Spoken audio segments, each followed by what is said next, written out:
ನಮಸ್ಕಾರ. ಇಂದಿನ ಚರ್ಚೆಯ ವಿಷಯ ಮಿನಿಮಲಿ ಇನ್ವೇಸಿವ್ ಸ್ಪೈನ್ ಸರ್ಜರಿ. ಈಗ ಎಲ್ಲರಿಗೂ ಸ್ಪೈನ್ ಸರ್ಜರಿ ಅಂದ ಒಡನೆ ಹಲವಾರು ಪ್ರಶ್ನೆಗಳು ಬರುತ್ತೆ. ಈಗ ಸ್ಪೈನ್ ಸರ್ಜರಿ ಮಾಡಿಸಿದ್ರೆ ರೋಗಿ ಹೇಗಿರ್ತಾರೆ, ಅವ್ರಿಗಿನ್ನ ಪ್ಯಾರಲಿಸಿಸ್ ಆಗೋಗುತ್ತಾ, ಅವ್ರು ಮುಂದಿನ ಥರ ಕೆಲಸ ಮಾಡ್ಬೋದಾ, ಅವ್ರಿಗಿನ್ನ ನೋವು ಹೋಗುತ್ತಾ ಅನ್ನೋದು. ಈಗ ನೋಡಿ, ಸ್ಪೈನ್ ಸರ್ಜರಿ ಹಲವಾರು ವಿಧಗಳಿರುತ್ತೆ. ಒಂದು ಓಪನ್ ಸ್ಪೈನ್ ಸರ್ಜರಿ ಇರುತ್ತೆ.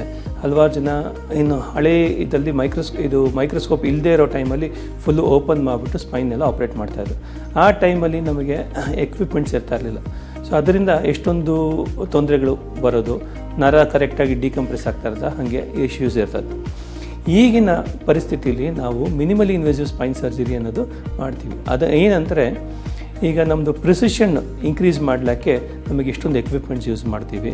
ಈಗ ಸಿಯಾಮ್ ಅಂತ ಹೇಳ್ತೀವಿ, ಇಂಟ್ರಾ ಆಪರೇಟಿವ್ ಮಾನಿಟ್ರಿಂಗ್ ಇರುತ್ತೆ, ಮತ್ತು ಮೈಕ್ರೋಸ್ಕೋಪ್ಸ್ ಇರುತ್ತೆ, ಮೈಕ್ರೋ ಡ್ರಿಲ್ಸ್. ಇದರಿಂದ ನಾವು ಏನು ಮಾಡ್ಬೋದು ಅಂದರೆ, ಕರೆಕ್ಟಾಗಿ ಪಾಯಿಂಟ್ ಟು ಪಾಯಿಂಟ್ ನಾವು ಸರ್ಜರಿ ಮಾಡ್ತೀವಿ. ಅದಾದಮೇಲೆ ನಾವು ಜಾಸ್ತಿ ಏನು ಓಪನ್ ಮಾಡದೆ ಸಣ್ಣ ಟ್ಯೂಬ್ಯುಲರ್ ರಿಟ್ರಾಕ್ಟರ್ಸ್ ಯೂಸ್ ಮಾಡಿಬಿಟ್ಟು ಅಲ್ಲಿ ನರನ ಬಿಡಿಸ್ತೀವಿ. ಈ ರೀತಿ ಮಾಡೋದ್ರಿಂದ ಅವರಿಗೆ ಬ್ಲಡ್ ಲಾಸ್ ತುಂಬ ಕಡಿಮೆ ಇರುತ್ತೆ. ಅವರಿಗೆ ರಕ್ತ ಟ್ರಾನ್ಸ್ಫ್ಯೂಷನ್ ಮಾಡೋದು ನೆಸಿಟಿ ಇರಲ್ಲ. ಮತ್ತು ಪೇಷಂಟ್ಸು ಒಂದೇ ದಿವಸ ಅಲ್ಲದ್ರೆ 2ನೇ ದಿವಸಕ್ಕೆ ನಡೀತಾರೆ. ಮತ್ತು ಅವರು ದಿನಚರಿ ಅವರ ಕೆಲಸ ಮಾಡೋಕ್ಕೆ ವಿತಿನ್ ಅ ವೀಕ್ ಸ್ಟಾರ್ಟ್ ಮಾಡ್ಬೋದು. ಈ ಥರ ಮಾಡಿಸ್ಕೊಂಡಿದ್ದವರಿಗೆ ರಿಸಲ್ಟ್ಸ್ ತುಂಬ ಚೆನ್ನಾಗಿರುತ್ತೆ, ಅತ್ಯುತ್ತಮವಾಗಿರುತ್ತೆ. ಅವರು ನಾರ್ಮಲ್ ಲೈಫ್ ಲೀಡ್ ಮಾಡ್ಬೋದು. ನಮ್ಮ ಸ್ಪೈನ್ ಸರ್ಜರಿ ಮಾಡೋ ಮೇನ್ ಕಾರಣ ಅಂದರೆ, ರೋಗಿಗಳು ತಮ್ಮ ದಿನಚರಿಯನ್ನು ಮಾಡೋ ಥರ ಆದಷ್ಟು ಬೇಗ ಆಗಬೇಕು.